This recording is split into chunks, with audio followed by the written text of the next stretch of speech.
और चलिए अब बात करेंगे मौसम के बदले मिजाज की। उत्तराखंड में मौसम का मिजाज बदल चुका है। देहरादून समेत कई जिलों में झमाझम बारिश। देहरादून में सुबह से ही बारिश हो रही है और 7 जुलाई तक भारी बारिश को लेकर अलर्ट है। आपदा प्रबंधन विभाग अलर्ट मोड पर है। सभी डीएम को निर्देश जारी कर दिए गए हैं। तो ये बड़ी खबर आपको बता रहे हैं, देहरादून समेत कई जिलों में इस समय झमाझम बारिश। और साथ ही आपको ये भी जानकारी दे दें कि देहरादून में जहां सुबह से ये बारिश हो रही है, इस बारिश की वजह से तापमान जरूर लुढ़क चुका है। और इसी खबर पर अधिक जानकारी के साथ संवाददाता अजीत सिंह राठी हमारे साथ जुड़ चुके हैं। अजीत, देखिए जो मौसम खराब बना हुआ है, अलग अलग पहलू इसके निकलकर सामने आ रहे हैं। फिलहाल क्या अपडेट?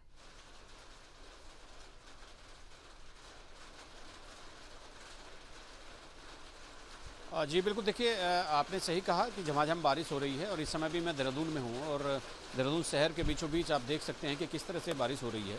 और ये बारिश अभी ताज़ी नहीं है, सुबह से हो रही है और रात भर बारिश होती रही है। बहुत मूसलाधार नहीं है, लेकिन अच्छी बारिश हो रही है और कंटिन्यूअस हो रही है। तो ये एक तरह से मतलब अच्छी भी है, क्योंकि बहुत मूसलाधार बारिश से 2 लोगों को दिक्कतें होती है, लेकिन इतनी बारिश फसलों के लिए, वनस्पति के लिए बहुत अच्छी होती है।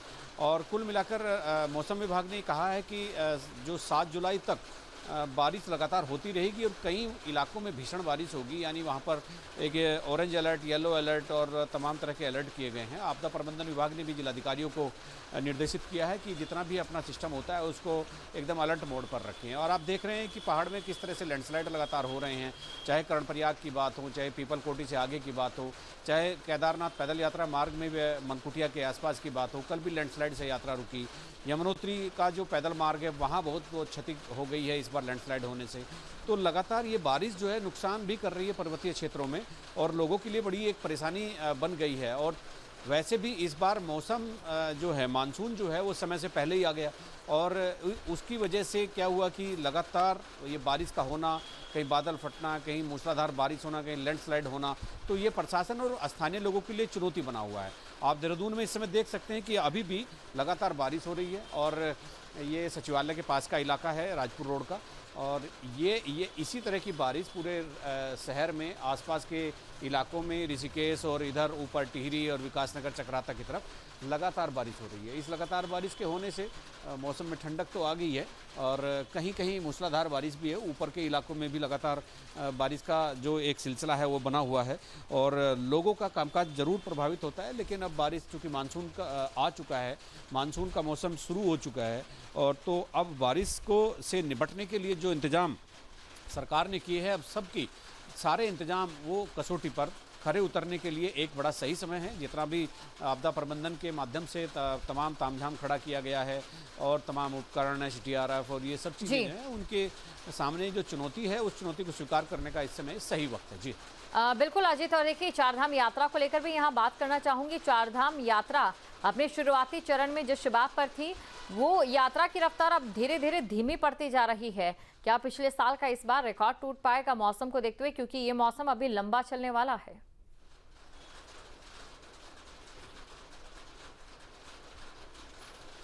देखिए दीपिका, जब से यात्रा शुरू हुई है और तो चूँकि यात्रा का और मानसून का समय एक ही जैसा रहता है।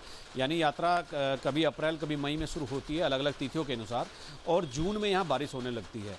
तो ये बहुत पुराने समय से, सैकड़ों सालों से ये सिलसिला चला आ रहा है। यात्रा और मानसून एक साथ चलते हैं, लेकिन जैसे ही मानसून आता है, यात्रा उससे 2 महीने पहले शुरू हो जाती है, लेकिन जैसे ही मानसून की आमद होती है तो यात्रियों की संख्या घटना शुरू हो जाती है। जैसे हर साल यही होता है, यही एक मैकेनिज्म है और लोग बरसात में आने से परहेज करने लगते हैं। तो इस समय यात्रा में यात्रियों की संख्या नगण्य है, बिल्कुल बहुत कम है। केदारनाथ के आपने लगातार शॉर्ट्स देखे होंगे, वहाँ के वीडियोज जो आ रहे हैं देखे होंगे, तो बहुत कम श्रद्धालु हैं। जहाँ पर रोज़ 20-25 हज़ार श्रद्धालु जाते थे, वहाँ आज के दिन में 3 से 4 या 5 हज़ार श्रद्धालु भी नहीं जा पा रहे हैं। कुछ लैंडस्लाइड हो रहा है, बारिश में लोग निकलना नहीं चाहते।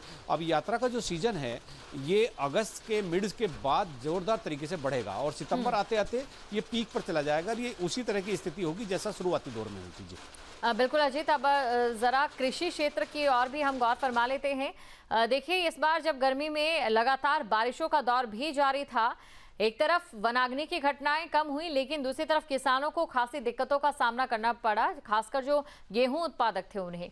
लेकिन अब भी ये जो मौसम बना हुआ है, किस तरीके से फायदेमंद या नुकसानदायक है कृषकों के लिए?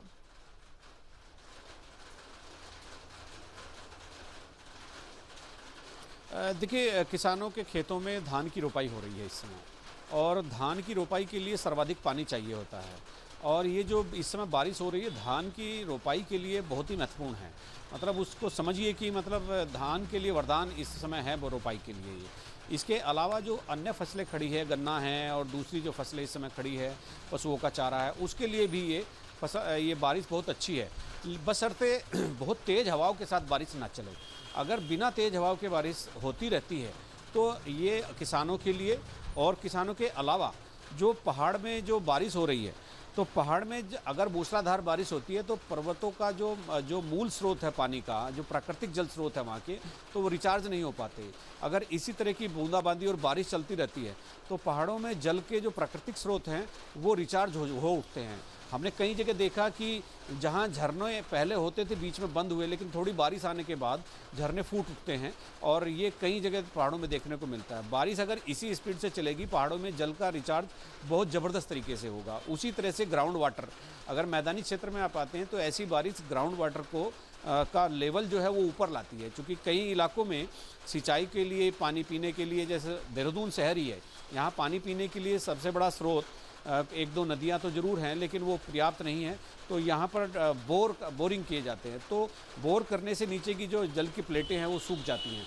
तो उन सब चीज़ों के लिए भी ये बरसात बहुत ही महत्वपूर्ण है। ग्राउंड वाटर यानी भूगर्भ में जो जल स्तर होता है उसको बढ़ाने के लिए, उसका लेवल ऊपर लाने के लिए ये बहुत महत्वपूर्ण है। जी बिल्कुल, और इससे कहीं ना कहीं जो उपजाऊ क्षमता है जाहिर तौर पर वो भी बनेगी। अजीत, इसके अलावा देखिए मौसम विभाग की चेतावनी को लेकर अभी हम जरा नजर डाल लेते हैं। पर्यटकों की आमद इस प्रकार कितनी देखने को मिल रही है? कुछ तस्वीरें सामने आ रही है, पर्यटक जो है नजरअंदाज कर रहे हैं चेतावनियों को।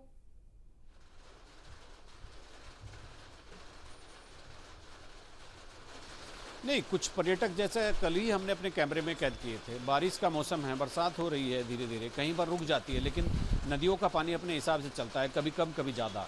तो ऐसी घाटियों में, ऐसे मौक़ों पर भी लोग नदियों में स्नान करने के लिए बड़ी संख्या में जा रहे हैं।